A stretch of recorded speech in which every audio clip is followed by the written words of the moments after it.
Сәлем достар, менің каналыма қош келдіңіздер. Бүгін осындай керемет үй жағдайында хот-дог дайындайтын боламыз. Видеоны соңына дейін қараңыздар, әлде көп рецепттер болады. Ал егер менің каналымда бірінші рет болып жатсаңыздар, тіркеліп кетіңіздер және қоңыраушаны басуды ұмытпаңыздар.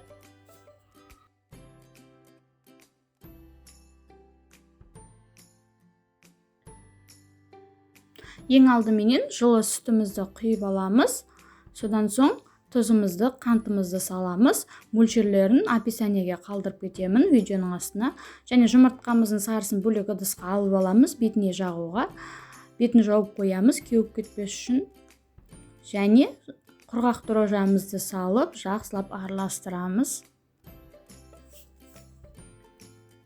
Содан соң сұйық майымызды құямыз. Жақсылап араластырып, өте жұмсақ қамыр илейміз. Ұнымызды бірден салмаймыз. Осылай бөліп салатын боламыз.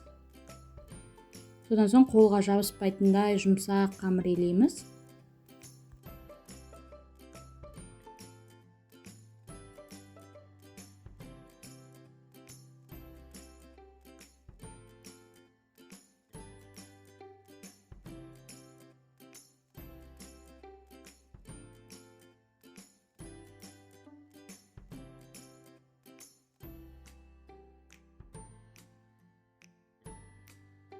Енді қамырымызды көтерілуге қоямыз.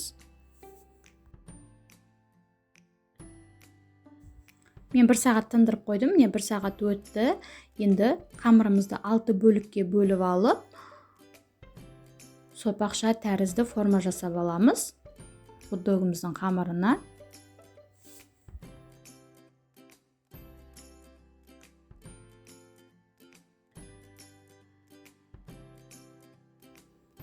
Қамырымызды 5 минуттай тындырып аламыз да, осылай қолымызды майлап, оқтауды пайдаланбаймыз. Осылай қолымызбен жайып формасын шығарып аламыз.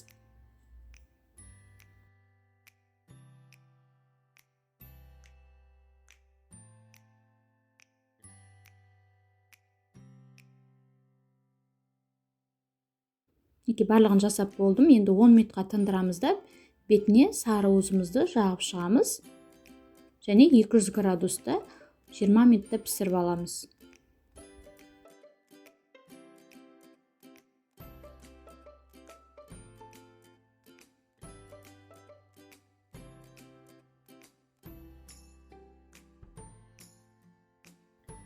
Енді ішіне салатын сосискамызды мен қуырып аламын. Негізінде қуырмайды. Ал мен қуырып аламын, өйткені өте дәмді болып шығады. Майға қуырып алып салсаңыз, екі жағында қызартып, осылай айналдырып қуырып аламыз. Міне булочкамыз дайын болды. Өте жұмсақ болып пісіп шықты. Енді ішіне заттарын салатын боламыз. Қамырымызды кесіп аламыз. Кесіп алдық. Енді бірінші сосискамызды саламыз. Содан соң қызыл сәбіз салатымызды саламыз. Менде сәбіз салатының рецебті бар. Менің каналымда описаниеге қалдырып кетемін. Осылай үй жағдайында жасап алдым. Дүкеннен сатып алған жоқпын. Міне хот-догымыз дайын болды. Сіздер де жасап көріңіздер, үй іштеріңізді қуантыңыздар.